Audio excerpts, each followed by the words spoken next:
Guys, thank you so much for clicking on this video. This is it's a new series I want to start doing. Well, not really new. It's what ifs, and I'm gonna bring them back, but I'm gonna do them a little bit differently. I want to make them a little bit more intricate. I want to take more time into them instead of just playing like one game. So this is a new style of what if. I spent a lot of time. Hopefully you guys do enjoy this, and go ahead and watch. Now, for the sake of this video, I have Romo on the Texans, I have Jamal Charles on the Packers, I have Adrian Peterson on the Raiders, and I have Dante Hightower and LeGarrette Blount back on the Patriots. Now, looking at this team initially, the offensive line, yeah, it wasn't super good, and if we have Romo, we gotta have some good players. So I decided to go out there and make a couple trades to beef up the offensive line. Now, for the left guard position, I decided to go after Justin Pugh. Now, honestly, Vince Wilfork, he wasn't that big of a deal, so I decided to trade him. And for the right guard, I decided to go after some guy's name that I can't pronounce, but apparently we got him. And the right tackle, Morgan Moses from the Redskins. We traded a third-round pick and our backup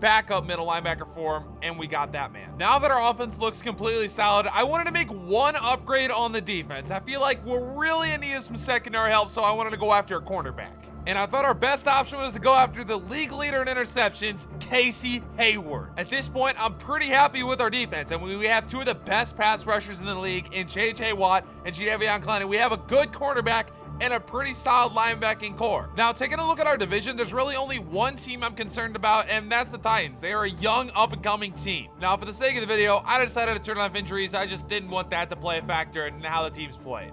Now, for the first game with Tony Romo and the Texans, I'm not gonna lie to you guys. I was a little nervous. I didn't know how the defense would perform. I didn't know how the offensive line would perform. And we honestly started off pretty slow, and it's the Bears, so I was a little concerned. I'm sorry, Bears fans out there, but eventually we ended up picking it up, and we absolutely blew this team out. The ending score ended up being 34-10. Defense played well, offense played well. I was pretty excited. Now, because I was really excited with the way our team played, I felt like it was okay to sim to mid-season. This is what our schedule looks like. I mean, we got like 3 or 4 tough games, but I think we should be good. So as you guys can see, we are second in our division behind the Titans, and they're 6-2, we're 5-3. I mean, I'm okay with it. We took 3 very tough losses, one to the Chiefs, one to the Patriots, and then another to the Vikings. Shout out to all you Romo fans out there. You believed in him, and now I do too. 19 touchdowns, 5 interceptions, 2,300 yards, 105.9 QBR. Oh, he's having a fantastic year. As you guys can see, Lamar Miller is also having a pretty damn good year, and our receiving core is doing pretty good as well. Now, to help out Tony Romo, you gotta have a good defense, and as expected, Watt and Clowney, they're performing. But in terms of the secondary, I was honestly a little disappointed. Casey Hayward has no interceptions, but then I looked a little bit further into it. He has 10 pass deflections, which is leading in our team. Now, this game, this was a pretty big one. This was Sunday primetime football. Tony Romo playing the Jacksonville Jaguars. And the Jaguars, they've acquired a couple good players in the offseason. Now, this game came down to the line. And at the very last minute, Tony Romo had one chance to win the game. Romo knows that in the last minute of the game, there's only one person he's going to throw it to. DeAndre Hopkins. Oh, there's that man again. It's complete. Running hurry up offense. Tony Romo's going to go right back to the well.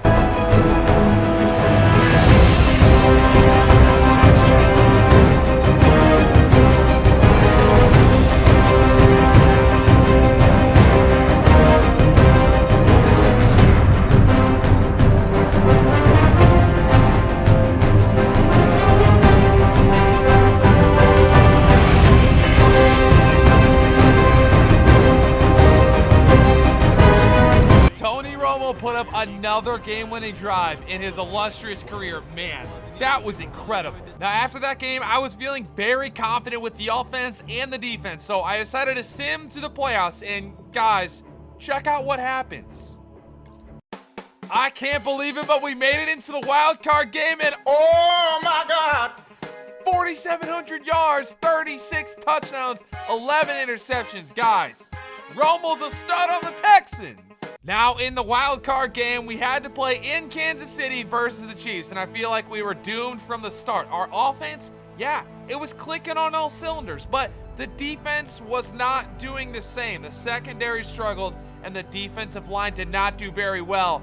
And unfortunately, we were not able to beat the Kansas City Chiefs and were eliminated from the playoffs. Tony Romo played his absolute heart out, but unfortunately, it was just Too little, too late. On fourth down. He's going to let it fly. And that's close on the 35. We end up losing the game by a score of 36-24. Romo had an absolutely fantastic season, almost throwing for 5,000 yards and 36 touchdowns. That's incredible. And if anybody wanted to know, the Steelers beat the Seahawks in the Super Bowl 35-24. Thank you so much for watching this video. I hope you did enjoy. If you did, go ahead and drop a like down below. Subscribe if you are new. And guys, I'll see you in my next video. Peace.